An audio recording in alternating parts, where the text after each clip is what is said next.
Hey, how's it going? It's Nick here, and today I want to share a secret project that I've been working on. That is my acid-less stone lithography process that I've been developing. And I will say it is possible that this has already existed and I just didn't know about it. But as far as I know, I've been researching and developing this, and I kind of came up with this on my own. And so I'm sorry if I'm feeling like one of those cooking websites where you click on the recipe and then you get like this big long backstory before you actually get to the recipe. If you want to skip straight to the process, go ahead and do that, but I didn't really know where else to put this in the video. You see, this project kind of started a year ago when I made that portable litho suitcase, and I wanted to take that suitcase and bring it to people who don't have access to stone lithos, and share the joy of lithography with them, make collaborative lithos as seen in my Conversations Set in Stone series. But I didn't want to bring nitric with me. That just feels like a bad combination with my car ride. And then the traditional lithography process means we would have to draw it, and then we'd have to sit around for like 2 days while we do a first etch, second etch, and then we can print. And I wanted something a bit faster than that. And so I wanted to create a process that didn't involve nitric acid and pretty much could be printed the same day that you draw it. At first, I tried a lot of things. Firstly, I tried to see if I could make a magic litho crown that you could just draw straight onto the stone and then print straight from it, which technically I did achieve that, but it's kind of hard to go out and convince everybody to go make their own litho crowns in a very specific way. And then I tried a lot of weird alternative sort of etching methods to see if I could etch with something else, maybe trying to infuse more calcium or salts or chlorides to try and kind of make different types of salts rather than the ones that the nitric gives. But really, they never did any better than pure gum arabic. As you can see here, just having 3 drops of nitric, up to 18, it just does a world of difference, not letting things fill in.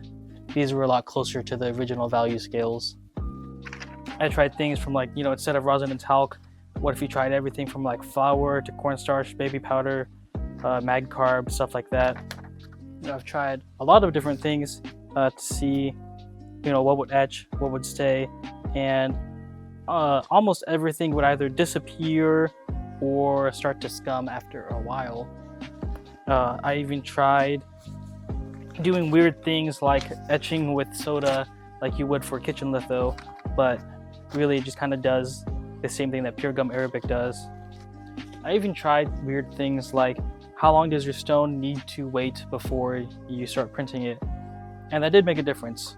At least in my house with like 50% humidity, the minimum amount of time you should wait or you should let your stone rest in gum arabic is about 4 hours. The stone kind of does a weird little thing between some weird things between the 3 hour and 6 hour mark here.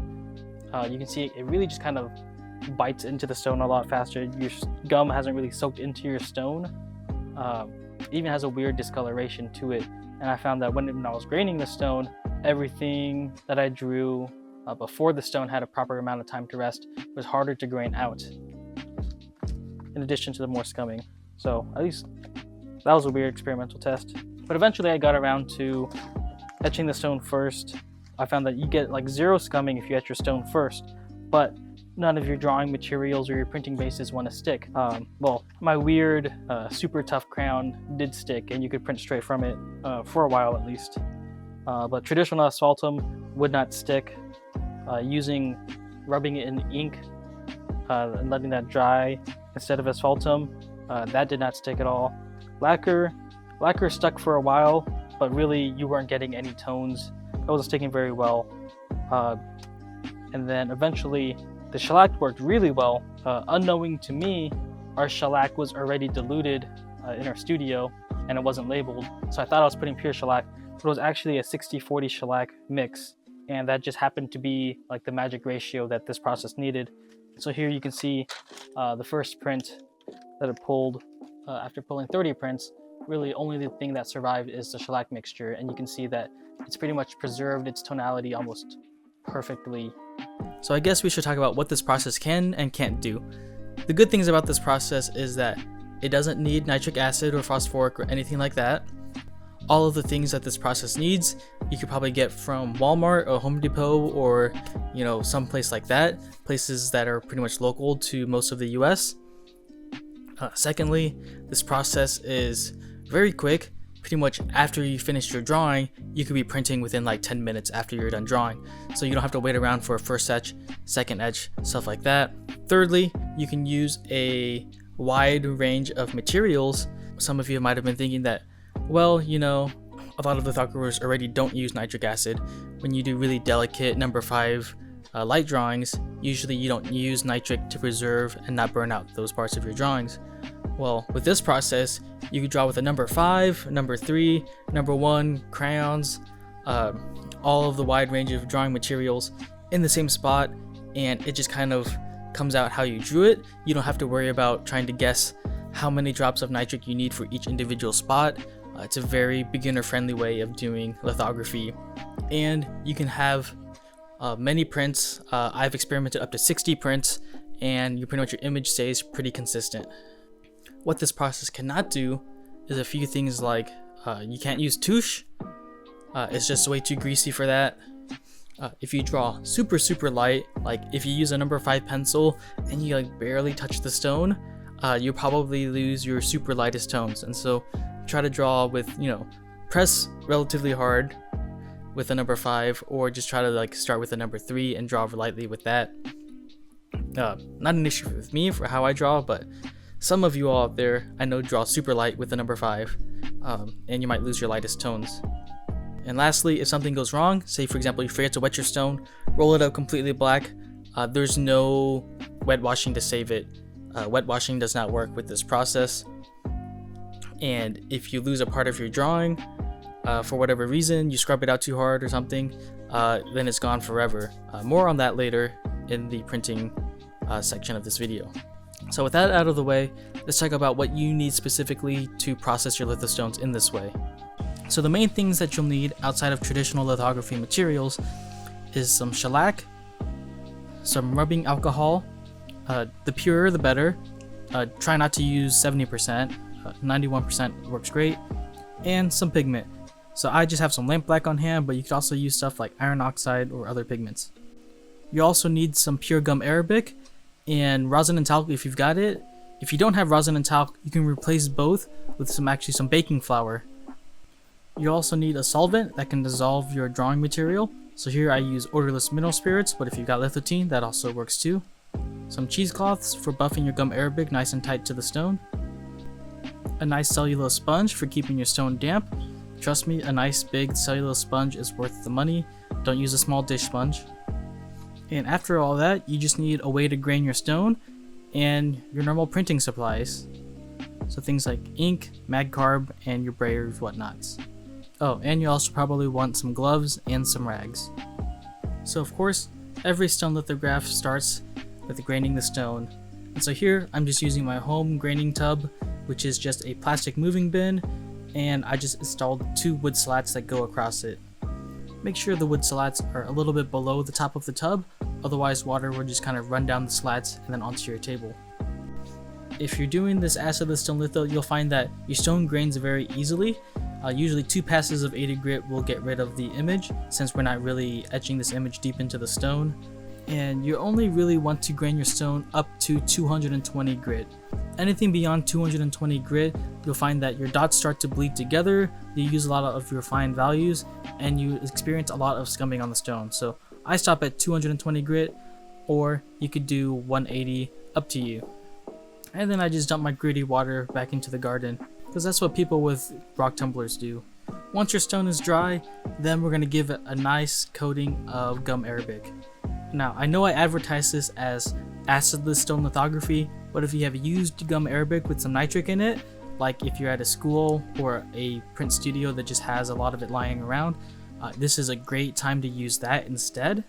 While both will give you great results, I find that if you use some gum arabic with a little bit of nitric here, then you kind of have a little bit less scumming while you're printing, and it just kind of gives you an easier experience overall. It's just a bit more beginner friendly.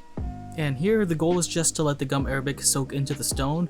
I don't need to buff it down with a cheesecloth or anything, so I'm just going to kind of spread it around with my hand until there's a nice even coating, and then just let it sit for a minimum of 3 hours. At least that's 3 hours in my house, where I usually have 50% humidity. And so if you live in a drier climate, maybe that makes a difference. In the past, usually I just kind of let it sit overnight because I'm not in a super rush. Usually I can prep a stone like this and just let it sit indefinitely until I'm ready to draw on it. And what's going to happen is over the next few hours, the stone's going to become very water loving, and so that'll kind of help keep the stone moist and damp while we ink it up and not let our image fill in. And so if you've ever done something like a Sharpie flat or something like a polyester or pronto plate litho, it's similar to doing something like that. And then when I'm ready to draw, simply I'm going to wash off the gum arabic from the surface of the stone that's protecting it, and I'm going to rinse it very thoroughly to make sure that none of the gum arabic is on the surface of the stone. And then once the surface of the stone is dry, I'm ready to draw on it like a normal lithograph. So I'm going to do an iron oxide transfer like usual, and then just go ahead and start drawing with some oil-based or grease-based drawing materials. So here I'm just doing a quick little drawing of a landscape of a back alley that I saw back in Lawrence, Kansas. And I'm going to use a variety of drawing materials on this. So here I have some homemade wax-based litho crayons, but also for a lot of these power lines, I'm going to be using some Sharpies and some ballpoint pens. I'm also going to play with some softer Corns litho crayons, and on the sides I left space to do some material tests. And as I mentioned earlier, don't worry too much about which crayons you're using in which spaces. It's pretty much just kind of draw how you want it to draw. In my personal opinion, I recommend just kind of drawing with the number 3 and using that as your all-arounder, but you know, to each their own. In addition to Sharpies and ballpoint pens and litho crayons, I've also found a lot of success. You can use China markers, Crayola markers, and just normal colored pencils, but usually if you use those, the lightest marks that you do with them don't usually survive until the final project. But if you draw relatively dark with them, then they usually work well and survive. I've also found that microns actually work a little bit better than Sharpies. You see, when I draw with the Sharpie, you might notice that I draw over it about 2 or 3 times to really build up that thick layer. But with the microns, I just draw over it once and it just kind of ends up printing. So in the future, I'll probably use micron pens instead of Sharpie pens. I know microns are a pretty normal part of my life, but this is what they look like if you've never seen one before. So yeah, if I use the micron, usually just one pass and it prints pretty reliably. With the Sharpie, usually I have to kind of go over it 2 or 3 times to get some saturation in there. And with the ballpoint pen, usually I have to kind of scribble back and forth to kind of beef up those lines because the ballpoint pen puts down some really thin lines. Next, I'm going to put down some rosin and talc to protect my drawing material. Afterwards, I'm going to go ahead and pour some gum arabic over my stone, and I'm going to use my hand to make sure I'm really pushing that gum arabic in between the dots of my drawing materials. Afterwards, I'm going to use my cheesecloth and do a very tight wipe as you would normally do for a litho. And then if you want to print now, you can go ahead and proceed to the next step. If not, you can let your stone sit and hang out for as long as you need it to. Next up, let's prepare the secret sauce of this operation, the shellac rub-up material. If you recall, we coated the whole stone with the gum arabic mixture right before we started drawing, which will make the whole stone want to accept water and reject grease. And so this makes it really hard for any grease-based material to stick to the stone while we're printing and constantly washing water over it. And so if we use a traditional rub-up material like asphaltum or ink, that'll wash away after 8 prints or so. So we're going to need a rub-up printing base that is strong enough to hold through that water-loving limestone, but also rejects water enough that you can get your ink down to build upon it. Luckily, this is as simple as mixing half shellac with half alcohol and using that as your printing base. If you use pure shellac for this, it's going to be too strong and it's not going to release that nice fine dot matrix. You're just going to fill in all of your fine details. And then if you have too much alcohol, usually I find that if you use 33% shellac, 66% alcohol, usually it's not a strong enough base to hold your fine dots, and your lightest lights of your drawing will just kind of disappear when you initially wash the stone. And if you have clear shellac, you might want to tint it now by just throwing a tiny bit into your mixture. Since my shellac's already tinted the amber color, I usually think it's just fine enough. Once you're ready to print, we're going to go ahead and start processing this stone. So go ahead, put on your gloves, grab yourself a rag or two, and we're going to use our mineral spirits to go ahead and wash out all of the crayon drawing material. In my opinion, don't be too shy with this solvent. It's better to have a decent amount of solvents so you don't have to scrub as hard, and you'll find that usually your crayon drawings will disappear, but any like pens or Sharpies will not disappear from this, and don't try to get them out, just kind of let them be. And here you can see that the colored pencil really has a hard time releasing, and so you really have to scrub the colored pencils out. Once you've got all of your drawing material out to the best of your ability, you're going to go ahead and let all of the solvents dry off of your stone. You don't want any mineral spirits left on the surface of your stone, and so I recommend just taking a nice clean rag and just doing a final wipe over it. And if you really want to expedite the process, you can use a fan to evaporate the solvents. You can kind of see here some of the greasier drawing materials turn completely white once the solvents have evaporated out. And once the solvent's all evaporated, we're going to go ahead and take our shellac mixture and pour a generous amount over the surface of our stone. It's better to have too much for now than too little, because if you don't completely cover every part of your stone, then that part just won't print. And so it's better to use an excess to make sure you cover the entirety of your stone. So here I'm using my non-absorbent gloves to go ahead and make sure that I rub in the shellac into every single crevice of the stone, so I know every single part of the stone is kind of covered with the shellac. And once it's all covered in, I'm going to go ahead and take my towel and kind of buff it down to a nice thin layer. You don't want this layer to be too thick, otherwise it's going to have trouble releasing from the stone and it kind of bleeds a lot of your fine dots together.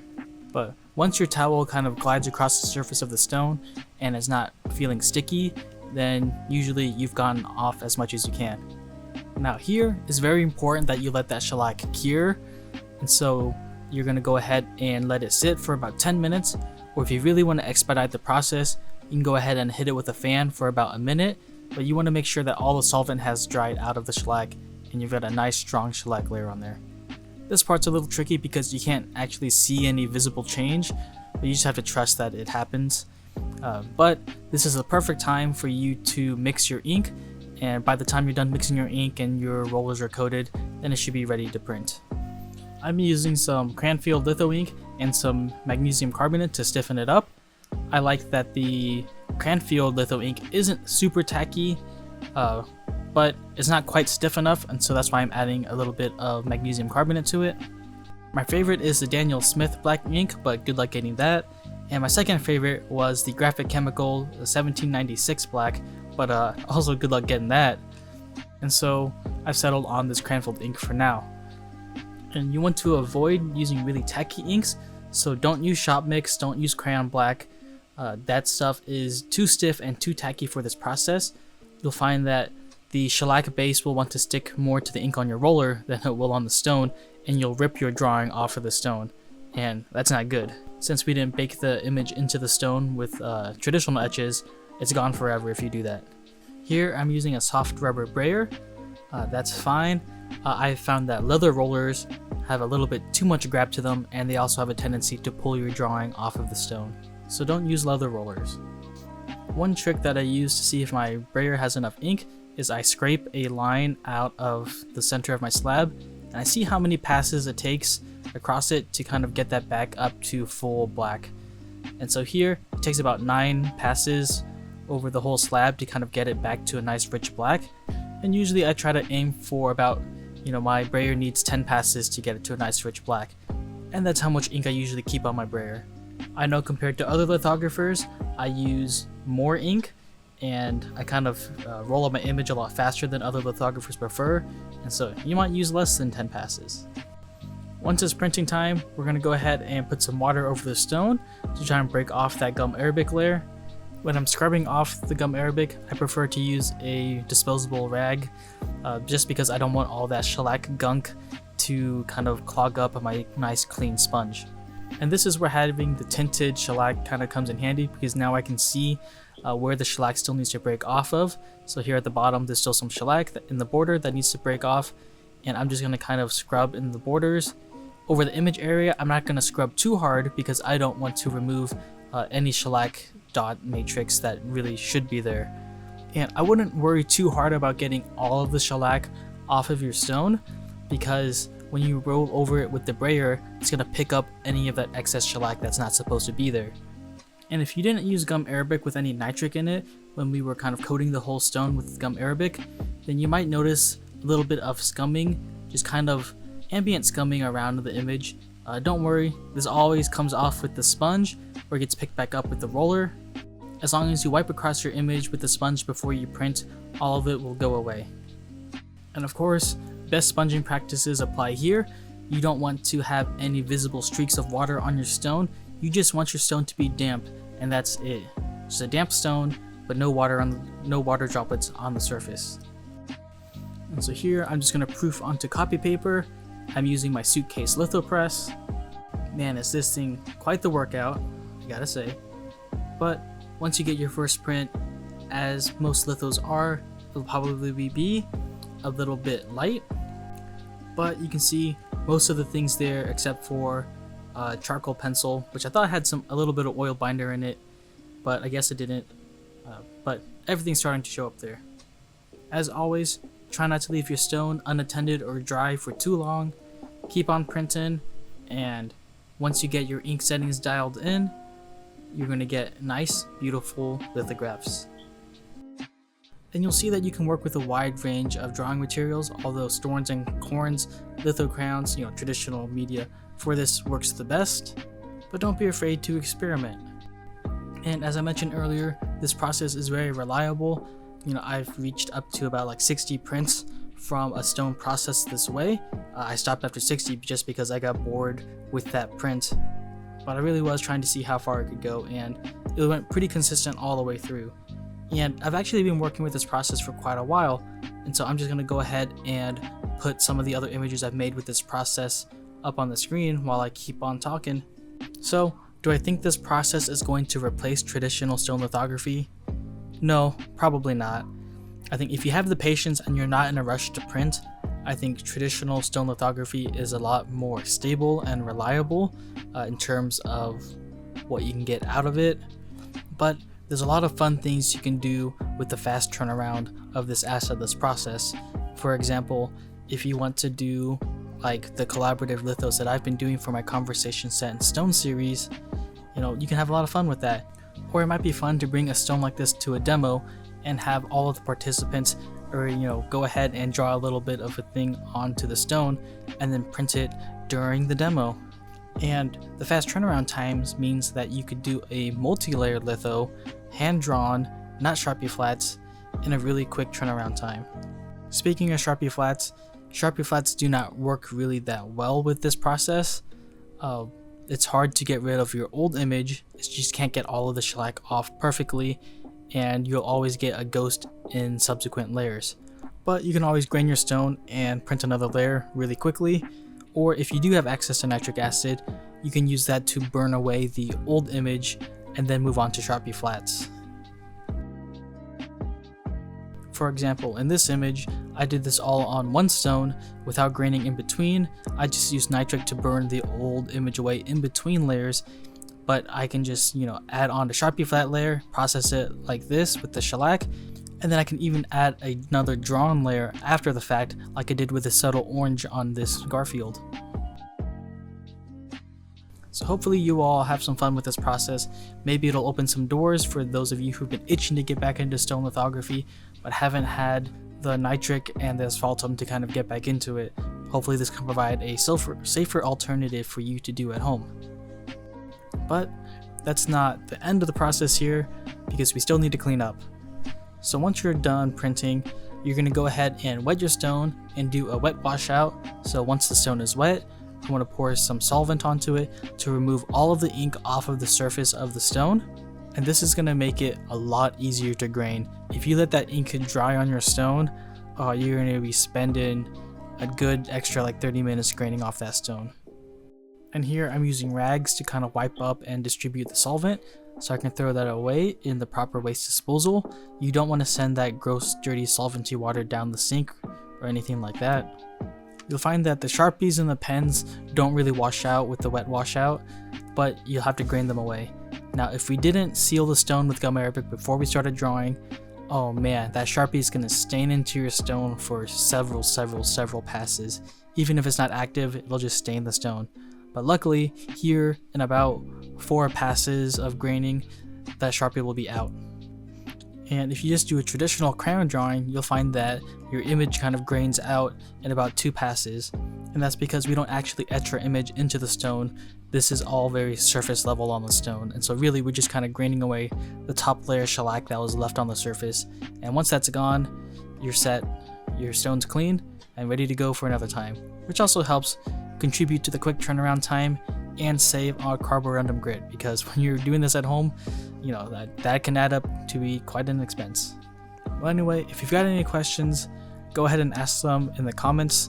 I'll try to answer them if I already know it, but because this process is so new and I've only really been working with it for like a year, I might not know everything and I haven't experimented with everything, but hopefully maybe we can help each other out and develop this process together.